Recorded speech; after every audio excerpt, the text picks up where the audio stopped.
Bien, donc merci d'abord pour m'avoir invité à vous présenter un peu une lecture particulière. Donc, ce que je vais faire, c'est par rapport à ce qu'a dit Robert, c'est que je ne vais pas du tout parler d'institution, parce que c'est un enjeu très très lourd ici, et c'est quelque chose qui est très structurant dans la façon dont les choses sont organisées.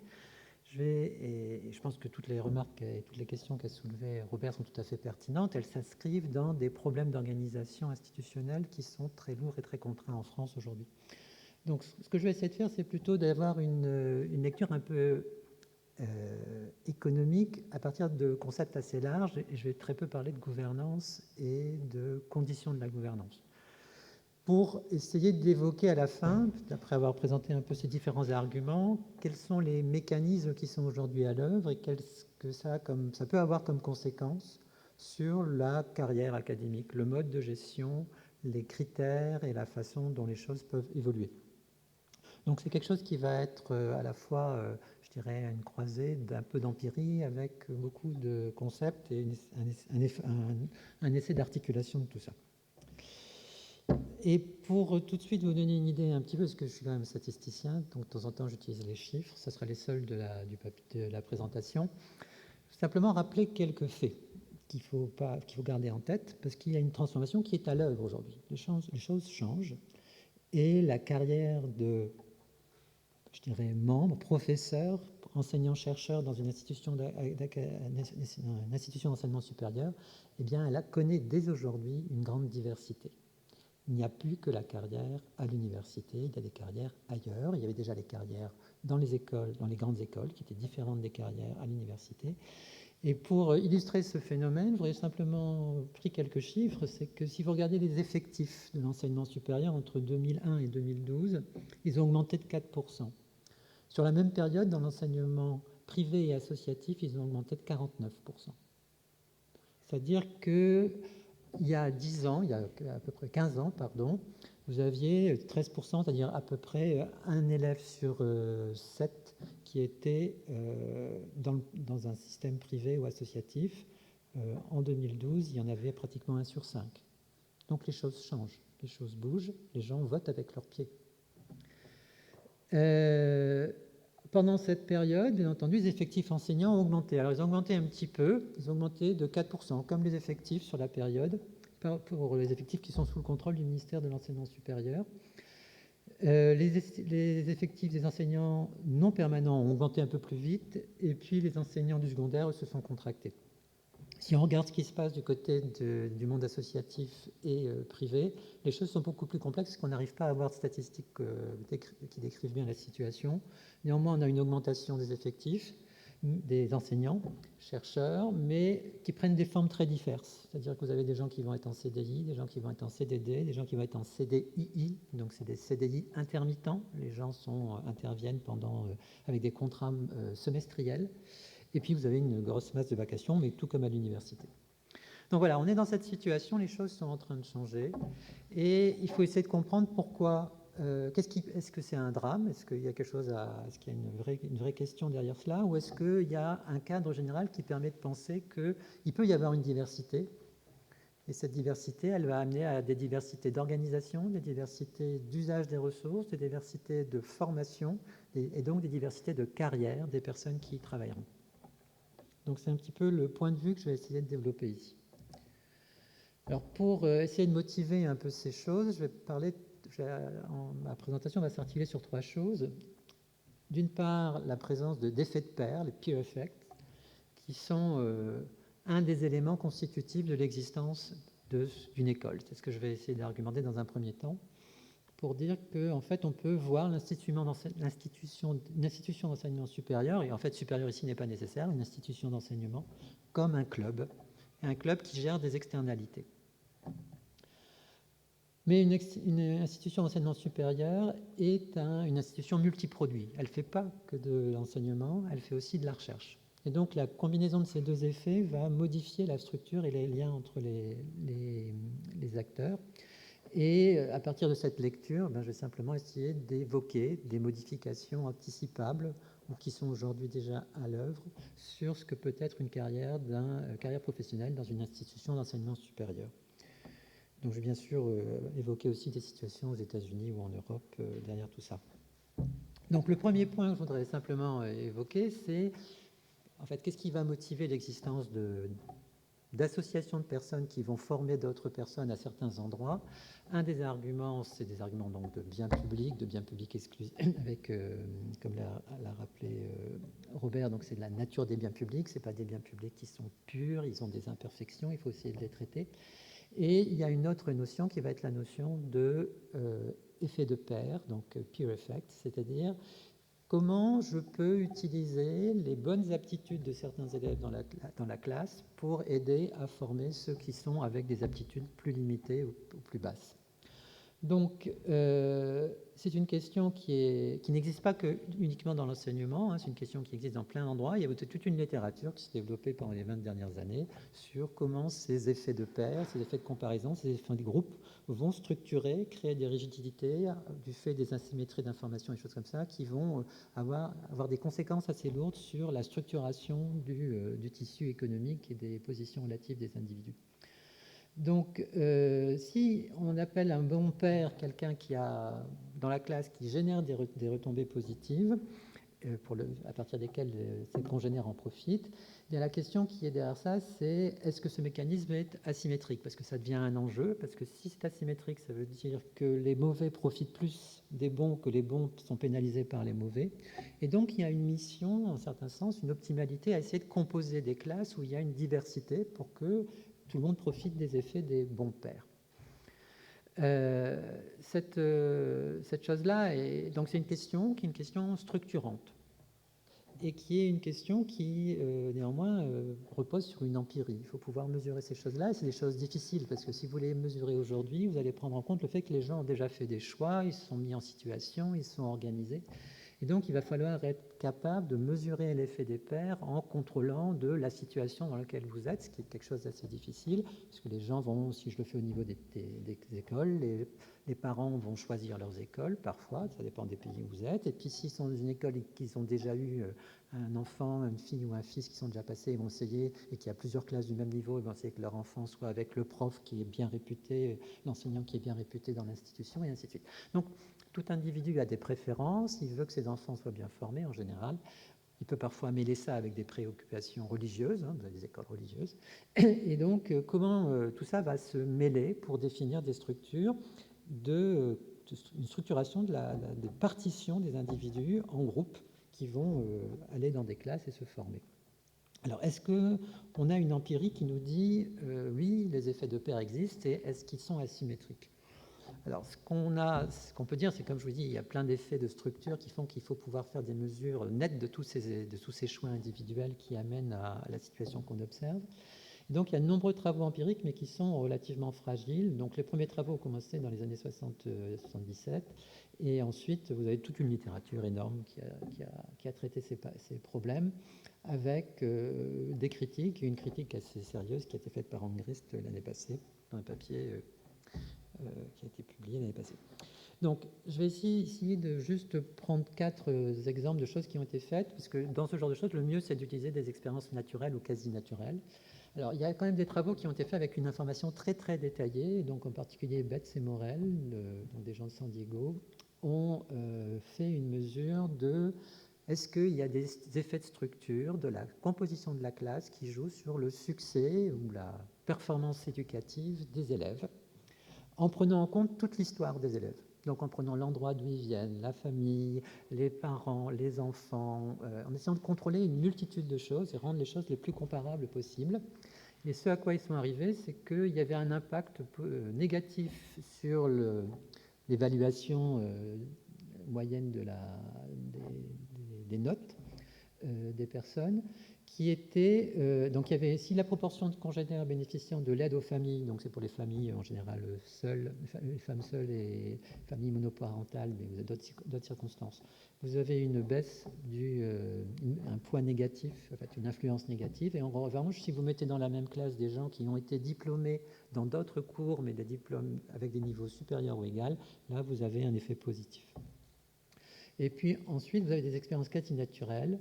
Donc il y a 3, ou il y en a plusieurs, mais il y en a quelques-unes qui sont ici, qui sont assez fréquemment citées.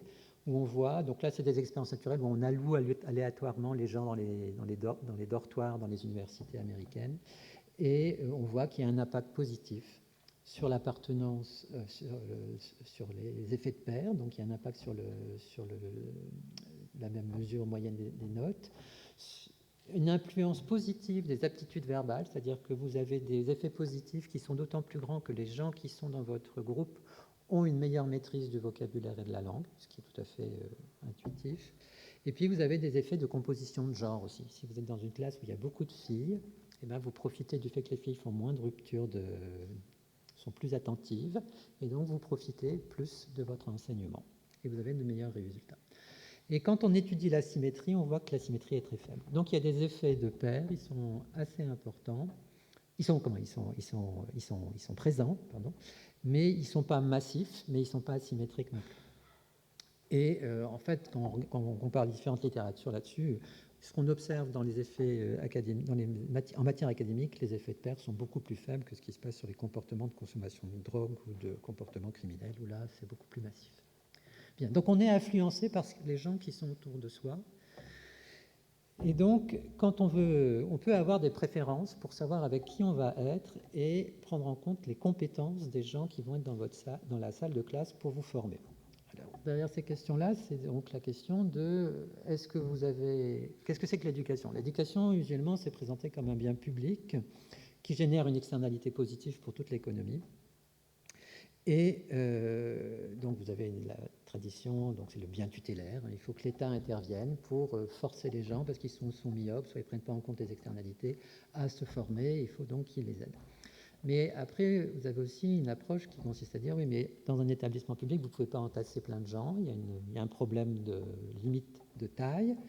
Donc vous avez une exclusion possible. Vous déplacez à un certain endroit, donc il faut que vous déplaciez dans la salle de cours. Vous allez solliciter la ressource du professeur de façon différente. Donc plus il y a de gens qui vont solliciter le professeur, moins il va pouvoir en donner aux autres. Donc il va y avoir un aspect de congestion. Donc tout ça va faire qu'on va avoir un bien public qui va être pas considéré comme un bien public standard, mais un bien public local, du fait de ces congestions et d'exclusion. Et à côté de cela, vous allez avoir ces effets de pair, donc ces effets de structure de personnes qui sont dans la classe, qui vont jouer le rôle d'externalité locale. Donc vous allez pouvoir en bénéficier encore plus. Donc on peut décrire l'enseignement comme un bien de club, c'est-à-dire un bien dont l'usage est exclusif et non rival, jusqu'à un certain point d'engorgement. Et donc il y a une très grosse littérature sur les clubs, sur les groupes, sur ce qu'on appelle les biens publics locaux, puisqu'on a aussi toute une littérature sur la taxation des biens locaux et la structure de financement de ces biens locaux. Donc ça a commencé dans les années 60, et vous avez toute une littérature qui a mathématisé le cadre, qui l'a construit, et qui fait qu'on a aujourd'hui une façon de lire ce que c'est qu'une école, aussi bien au niveau local que au niveau d'une université, comme un club. Alors, ce club, c'est donc un endroit où on va mettre des gens qui vont profiter d'externalités locales et qui vont apprendre quelque chose. Et ce club, ça va être un endroit où il faut que les gens se coordonnent pour savoir où ils doivent aller. Donc il y a toute une théorie mathématique qui a été développée, donc en particulier par les 4 auteurs qui sont au 3e bullet point qu'il y a sur ce slide, et qui dit, en fait, eh bien, vous pouvez partitionner sur les gens ont des aptitudes, les gens ont des préférences, et vous pouvez partitionner tout l'environnement, tout l'univers avec des caractéristiques qui sont multivariées. Les gens peuvent avoir plusieurs caractéristiques qui vont les caractériser. Eh bien, vous pouvez construire un équilibre, vous allez faire des groupes homogènes de clubs, où les gens vont participer éventuellement à plusieurs clubs, et il va y avoir des systèmes de prix positifs et négatifs qui vont soutenir l'appartenance à ces clubs. Donc c'est-à-dire qu'on va payer pour être dans un club, ou on va être payé pour être membre du club. Tout dépendra de la mission de chacun dans ce club en fonction d'une transformation. Donc là, on peut le faire dans le cas de l'école, transformation des aptitudes et formation et certification d'un niveau atteint. Et donc, bon, il y a bien sûr des hypothèses très techniques derrière tout ça pour arriver à ça, mais c'est quand même une situation qui vous dit économiquement, l'État n'a pas besoin d'être présent dans l'organisation de ces écoles. Vous avez simplement à avoir une structure de prix qui va révéler à chacun, suivant plus un ensemble de signaux, il faut quand même qu'il y ait beaucoup d'informations qui soient disponibles, qui va décider pour chacun où il veut se former et où les professeurs veulent être pour enseigner. D'accord ? Donc ce cadre est un cadre qui est critiquable, en particulier par rapport aux questions qu'a soulevées Robert sur... dans ce cadre-là, il n'y a pas d'aléa, il y a une information pratiquement complète, il n'y a pas de dynamique, et donc la répétition des opérations n'est pas prise en compte. C'est un cadre statique. Alors c'est un cadre statique qui peut être, on peut dire, comme il n'y a pas d'aléa, je connais toute l'histoire, donc je peux prendre en compte à la fois les salaires à venir et tout ça qui vont résulter de mon appartenance à un club qui m'a donné un certain diplôme, mais c'est quand même un cadre qui vous dit il y a une structure de prix qui peut légitimer et montrer que cette situation est une situation optimale au sens où vous perdez si vous n'y allez pas. C'est-à-dire que c'est une notion d'optimalité au sens du cœur, c'est-à-dire qu'on ne peut pas être dans une meilleure situation si on utilise seul ses ressources. Donc, qu'est-ce que c'est un club ? Comment une institution supérieure peut être vue comme un club ? Ça veut dire que quand vous êtes un étudiant, vous avez payé un prix pour être membre. Et le fait d'être membre, c'est le fait d'avoir un diplôme, c'est le fait d'avoir rempli les conditions qui sont choisies par cette institution. Et dans les prix positifs que vous allez payer, c'est à la fois le prix des frais de vie, le prix de la tuition, des frais de scolarité, pardon, et puis tous les salaires différés, parce que quand vous êtes à l'université, vous ne gagnez pas d'argent. Pour le professeur, c'est un endroit qui valorise un certain nombre de savoir et qui se propose comme une transformation des compétences et des skills pour arriver à donner ce diplôme aux étudiants. Et donc c'est un prix négatif, vous êtes salarié, on vous paye pour participer. Et vous avez un processus, dans les deux cas, ce sont des clubs, donc ça veut dire que c'est sélectif. On vous sélectionne, alors cette sélection se fait à travers les prix, à travers les préférences, à travers les salaires, à travers tout ça. Et la façon dont vous allez faire votre prix, ça va prendre en compte la façon dont vous allez valoriser les effets de pair. Donc les effets de bénéficier des gens qui sont dans votre classe. Et donc on retrouve Haussmann, parce que Haussmann est quand même quelqu'un qui a fait plein de choses assez intéressantes, je suis tout à fait d'accord, sur l'éducation supérieure. Haussmann a introduit cette notion dans les années 87, avant son papier sur la notion de associative goods. Donc pour lui, il décrivait les enseignements supérieurs comme des biens associatifs, on va dire associatifs, au sens où les gens, en fait, une université vend le fait que quand vous allez à Harvard, vous allez bénéficier des gens qui sont avec vous dans la salle, et vous allez bénéficier, une fois que vous êtes diplômé, du capital humain que ces gens portent, parce que vous allez être membre d'une confrérie, membre d'un réseau qui va vous aider dans votre carrière et vous permettre d'avoir des salaires qui seront de meilleure qualité, plus élevés.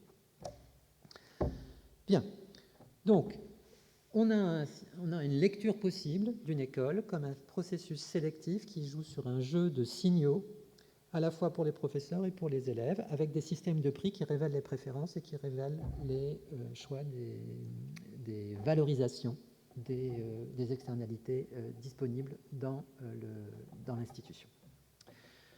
Et bien entendu, ici, ça veut dire que d'un point de vue organisationnel, l'État n'est pas nécessairement présent. Du moment que vous avez ce système de prix, vous pouvez très bien envisager d'avoir des institutions qui sont publiques, des institutions qui sont purement associatives et des associations qui sont éventuellement privées. Rien ne l'empêche. Ici, on est dans une approche qui est assez différente. Donc on est très éloigné. En fait, il faut bien voir que cette notion d'équilibre par club n'est pas du tout une notion d'équilibre compétitif.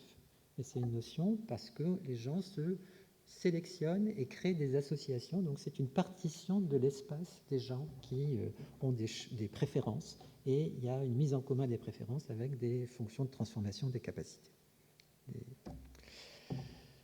Alors, néanmoins, dans ce cas-là, quel doit être le rôle de l'État ? Le rôle de la puissance publique, ça dépend bien entendu de la façon dont se génèrent les coûts de réalisation de ces services associés à ces clubs. Et il se peut très bien que si vous avez des services qui sont... si vous avez une fonction de coût qui est très proche d'un bien public, ça soit l'État qui le fasse, mais dès que vous avez une fonction de coût qui est très dépendante d'une structure de préférence particulière et d'effets d'engorgement, donc qui dépend du nombre d'utilisateurs, et on peut penser que l'enseignement est de cette nature, eh bien, vous pouvez avoir des prestations, ces services peuvent être rendus par des institutions qui ne sont pas des institutions publiques. En particulier parce que d'un point de vue financement public, vous pouvez construire, il y a plein de littérature là-dessus, je n'ai pas mis de référence, mais vous pouvez, suivant les préférences, si votre fonction de préférence, si votre fonction de coût dépend des préférences des utilisateurs du service, eh bien les gens aisés peuvent se mettre d'accord avec les gens peu aisés pour qu'il y ait une taxe très faible à la levée pour financer l'enseignement collectif, et puis les gens aisés, parce qu'ils valorisent les choses différemment, se mettent d'accord en association pour eux-mêmes et achètent ou développent un service de complément d'études, de suivi après la classe pour leurs enfants. Ils ne le payent pas pour les autres, puisque l'impôt n'est pas payé sur cette partie-là, et donc c'est une façon de s'organiser. Donc ces choses-là existent. Il y a toute une littérature qui permet de construire ces situations. Donc suivant la fonction de coût, il peut être naturel d'éviter que l'État soit le prescripteur principal de ce genre d'action. Néanmoins, ça ne veut pas dire que le niveau, parce qu'il peut avoir une externalité globale qui n'est pas forcément prise en compte par tout le monde, donc il se peut très bien que l'État intervienne quand même pour financer la participation de tout le monde et mettre l'effort là où il faut, en aidant financièrement les gens à participer, donc à travers, parce qu'il peut prendre en compte des externalités qui sont supérieures à celles qui sont prises en compte par les locales, par les personnes, donc en particulier sur la criminalité ou la santé publique, et donc il peut avoir une action à travers des bourses, des avantages fiscaux ou des prêts. Et alors, autre point, c'est que si vous avez une externalité locale qui est par l'effet des pairs, comme dans une fonction publique, dans une tarification publique, vous ne pouvez pas moduler votre tarif en fonction de la structure des gens qui sont dans votre classe, eh bien, ceci ne sera pas accessible dans un financement public. Et donc, il peut y avoir, dans ce cas-là, comme on ne peut pas modifier le prix en fonction des préférences, en fonction des préférences ou des aptitudes des gens qui sont dans la classe, eh bien, vous pouvez avoir une inexistence ou une inefficacité de la situation d'équilibre. Donc là, il y a de la littérature aussi qui existe sur ces choses-là. Oui, donc il y a une hypothèse, donc ça je vais le passer, c'était juste pour faire une minute de culture générale, mais je pense que c'est juste pour expliquer pourquoi il peut y avoir, comment la biologie justifie le fait qu'il y a quand même une hétérogénéité des compétences, parce que derrière tout ça, il faut des hétérogénéités des compétences pour justifier la situation, c'est pas quelque chose qui résulte des institutions, c'est quelque chose qui existe avant, qui est exogène, et en fait, la génétique nous permet d'avoir quelques éléments pour expliquer pourquoi les choses progressent. On va vers un progrès collectif dans cette dimension, mais il y a quand même des hétérogénéités naturelles à la base. Bien. Donc ça, c'était en supposant que... je vois que j'ai le droit jusqu'à quelle heure jusqu'à...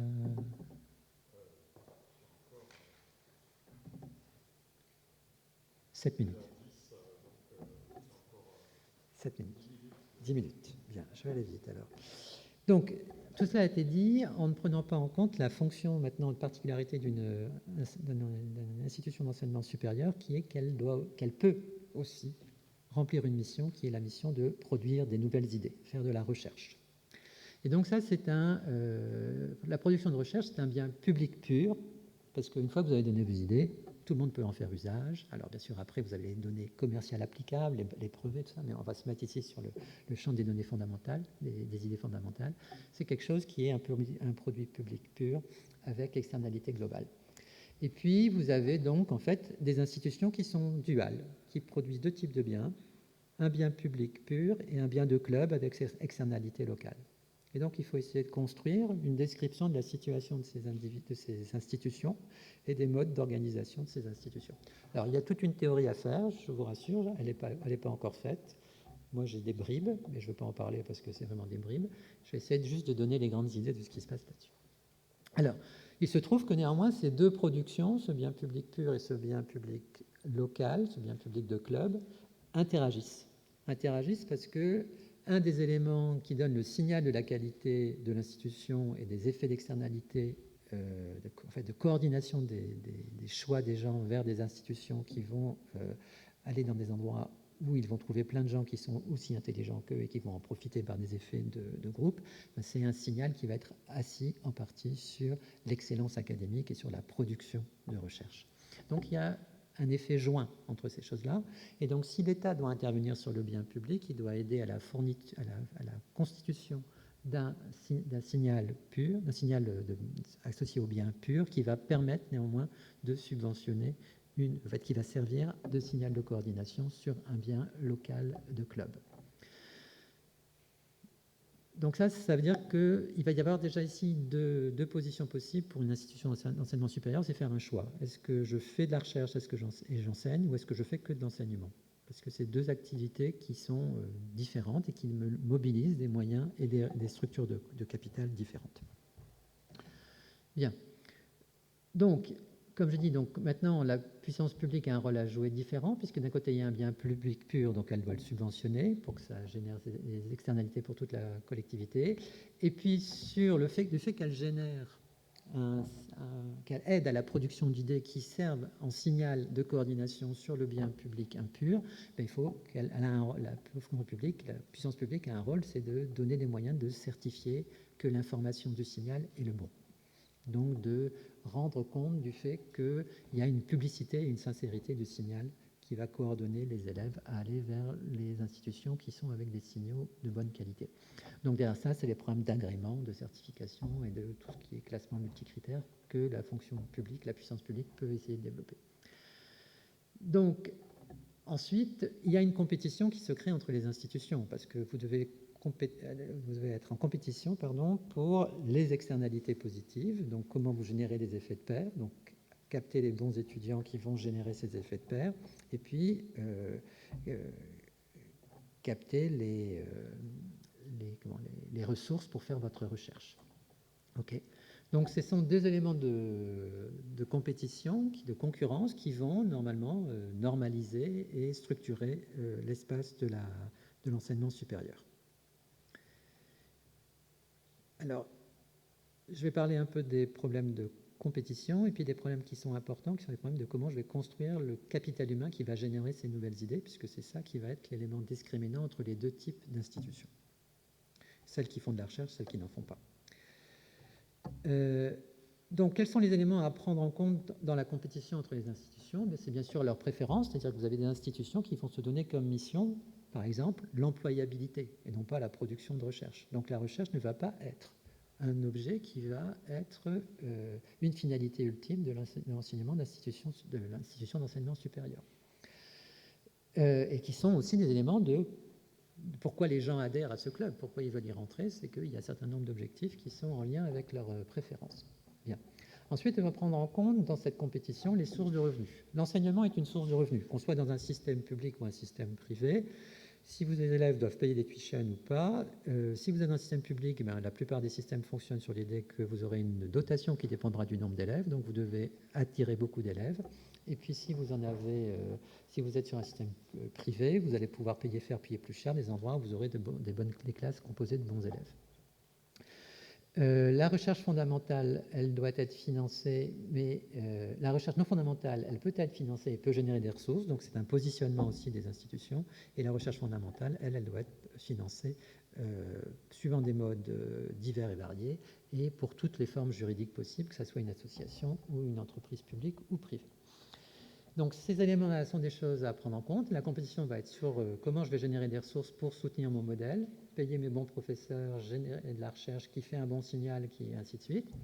Et les intrants qui vont être disponibles, ça va être le temps des enseignants-chercheurs qu'il va falloir partager entre la recherche et l'enseignement, et la structure de production, c'est-à-dire est-ce qu'il y a des complémentarités, des substituabilités entre les produits et à la fois les produits, les biens publics purs et les biens publics et les biens locaux.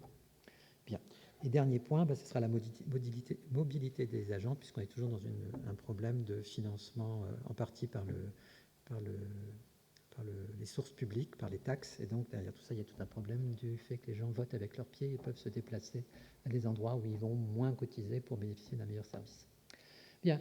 Alors, la compétition entre les institutions, il y a une littérature qui se développe aujourd'hui, qui est encore assez balbutiante, et donc qui prend en compte ces différents facteurs et qui donne comme résultat le fait qu'on a, comme situation d'équilibre, des situations où vous aurez des universités élitistes, donc qui font de la recherche de haut niveau avec de l'enseignement de haut niveau, avec des effets de pair qui vont être très attentifs aux effets de pair, des universités d'enseignement qui feront pas de recherche, et des universités spécialisées dans la recherche appliquée ou dans la recherche fondamentale, donc une spécialisation entre les deux, suivant la structure des rémunérations qui vont être sous-jacentes.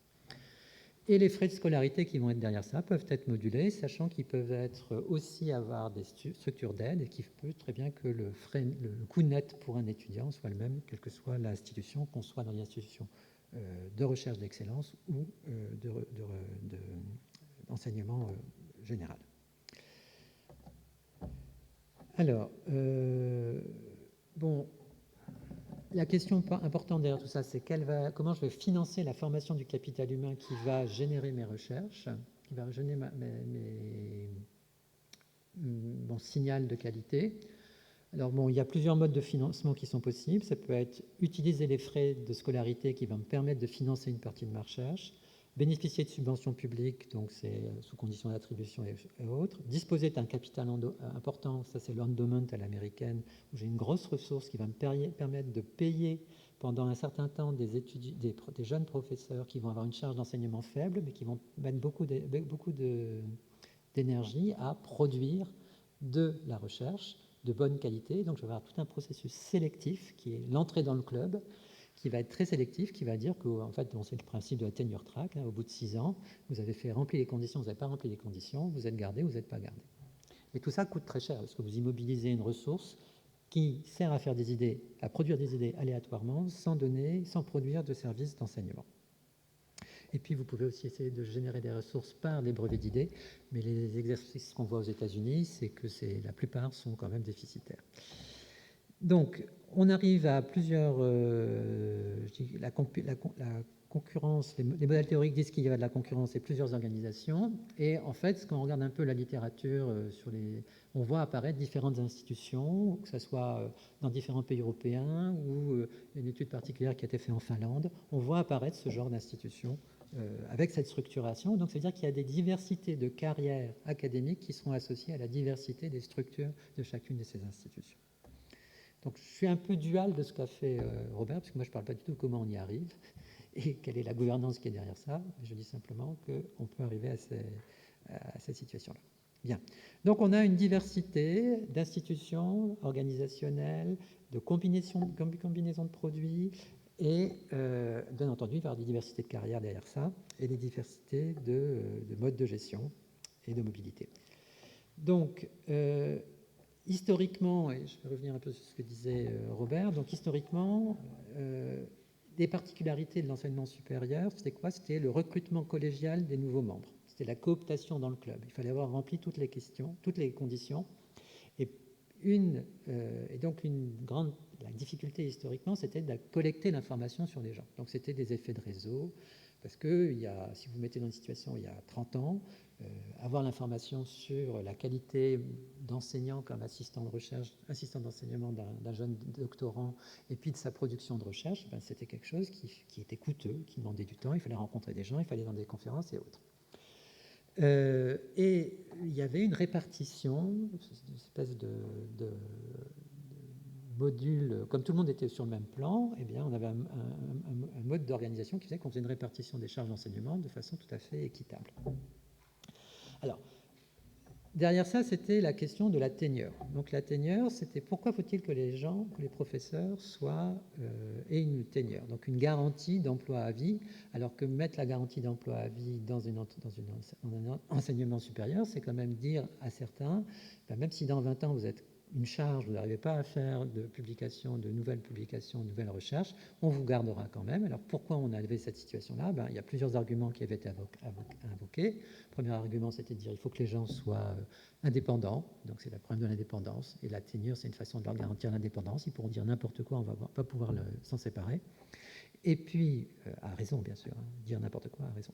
Et puis, l'autre chose, c'était la meilleure façon de garantir qu'on va recruter les bons, c'est de mettre les gens en situation que les bons ne seront pas en concurrence avec ceux qui vont les recruter, parce que si on doit recruter les bons, eh bien, ceux qui sont en place, ils savent que les bons vont prendre leur place parce qu'ils n'ont pas la garantie de la place, ils ne vont pas les recruter. Donc ça, c'est toute une littérature qui... En fait, l'idée de base, c'est Carl Michael, qui en 88, dans le JPI, qui fait ça. Et bien entendu, c'était difficile à gérer au jour le jour parce que vous avez des problèmes de tir au flanc, les gens ne font pas leur tâche, ont des productions de recherche qui peuvent parfois devenir un peu insuffisantes. Et il y avait très peu d'incitation pour que les personnes mettent tout l'investissement qu'il fallait dans leur enseignement. Bien. Alors, donc le monde a changé. Le monde a changé, ça va changer la façon d'organiser les choses. Ce qui a changé, c'est qu'aujourd'hui, on a une observation beaucoup plus aisée et beaucoup plus rapide de plein de choses. Premièrement, on a une évaluation des enseignements qui se normalise. Alors, il y a tout un débat, savoir à quel moment, comment, mais dans beaucoup d'institutions, aux États-Unis et de plus en plus en France, même à l'université, on fait une évaluation des cours. Et cette évaluation est normalisée. Donc, on a une information comparable de la façon dont les cours se passent. On a une information aussi qui devient de plus en plus importante, parce qu'aujourd'hui, vous avez tout l'aspect web qui se développe, et donc les gens laissent des traces sur le web, parce qu'ils laissent leurs slides de cours, parce qu'ils mettent leurs examens sur les slides, sur le web, parce qu'il y a des plateformes d'organisation où tous les élèves ont accès sur la plateforme, où ils vont avoir accès aux exercices, ils vont avoir accès aux corrigés, ils vont avoir plein de choses. Et donc, il y a toute une information qui est disponible, extérieure, au corps professoral pour avoir une opinion sur ce que fait un professeur. Donc c'est une externalisation qui fait que la fonction, il n'y a que des professeurs qui peuvent juger de la charge et de la façon dont c'est rendu, dont le service est rendu, est en train de s'affaiblir. Cette relation-là est en train de s'affaiblir. Et de la même façon pour la qualité de la recherche. Avant, ça coûtait beaucoup de temps et d'efforts pour collecter l'information. Aujourd'hui, vous avez tout un ensemble d'informations et le recrutement se base là-dessus, sur qui fait quoi, quelle est l'influence de ces idées, est-ce qu'il est fortement cité, et ainsi de suite.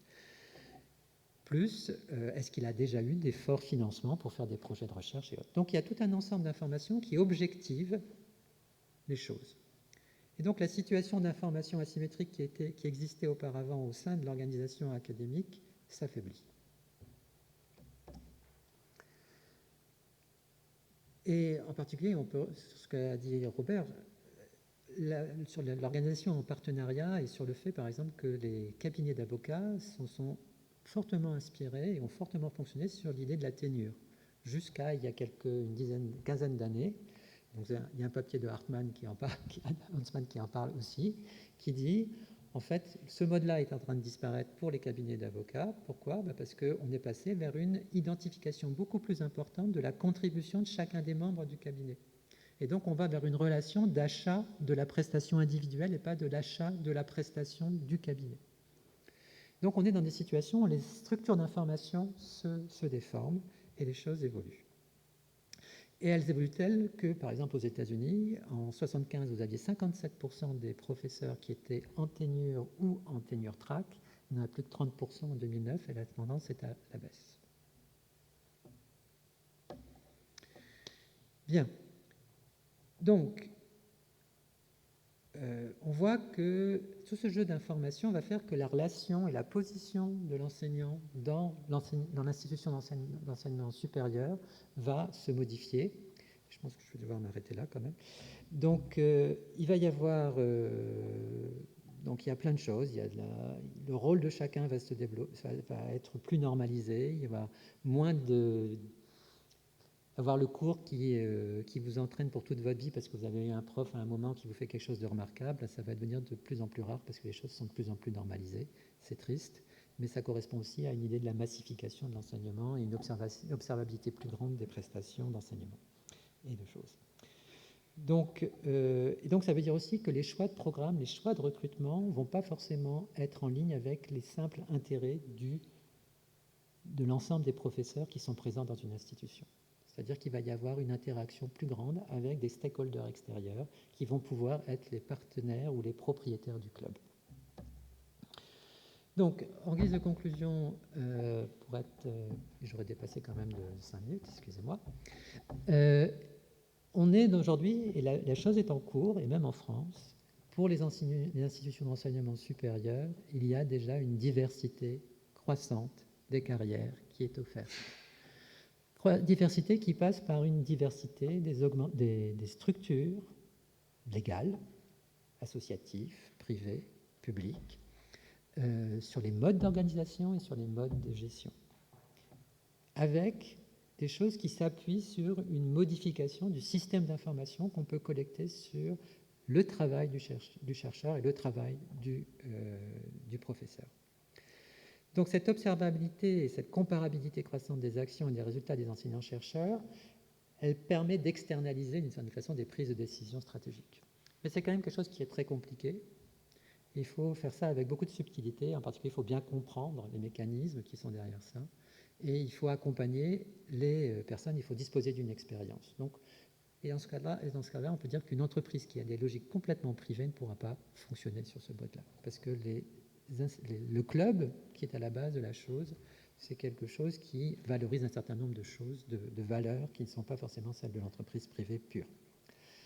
Mais si les entreprises privées ont des modèles sur lesquels des gens peuvent adhérer, il se peut très bien que la chose se développe.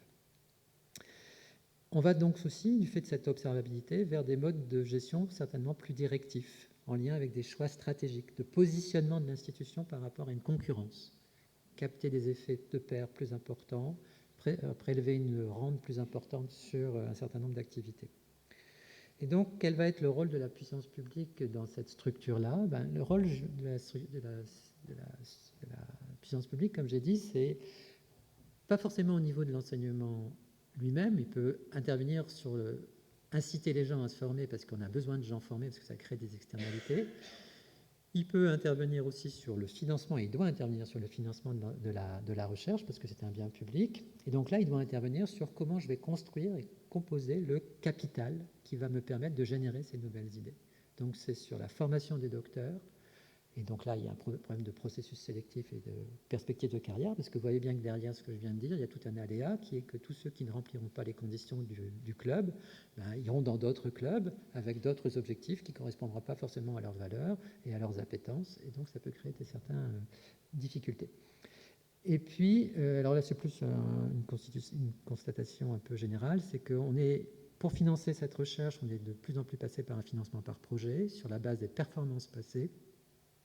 Et donc, vous savez, il y a toute une littérature qui se développe sur le fait qu'il y a une croissance des fraudes, qu'il y a beaucoup de résultats qui sont publiés qui ne sont pas des résultats solides, il y a une grande fragilité de ce que produit la recherche, en particulier dans les sciences médicales, biologiques, psychologie, un petit peu en sciences économiques aussi, il faut bien le dire. Et derrière ça, c'est comment je crée le rythme de construction le bon rythme de construction du savoir. Et derrière ça, c'est comment je dois faire intervenir les effets réputationnels des clubs. Parce que quand vous avez une institution, vous avez des gens qui ont fait de la fraude pour avoir plein d'argent de recherche et qui ont bidonné leurs données et autres, ça a un effet vraiment très, très drastique sur la réputation de l'institution. On l'a vu dans des situations, par exemple aux Pays-Bas, vous avez une université qui était avec quelqu'un qui publiait dans toutes les grandes revues, puis on a vu que toutes les données qu'il utilisait étaient des données créées, construites pour faire ça. Eh bien, le département qui était associé s'est écroulé en à peine 2 ans. Donc, il y a un contrôle interne par les institutions et les clubs du bon usage et du bon rythme de production de la recherche qui peut être derrière ça. Voilà, j'ai dit beaucoup de choses, je ne sais pas si c'était très clair, mais je vous remercie.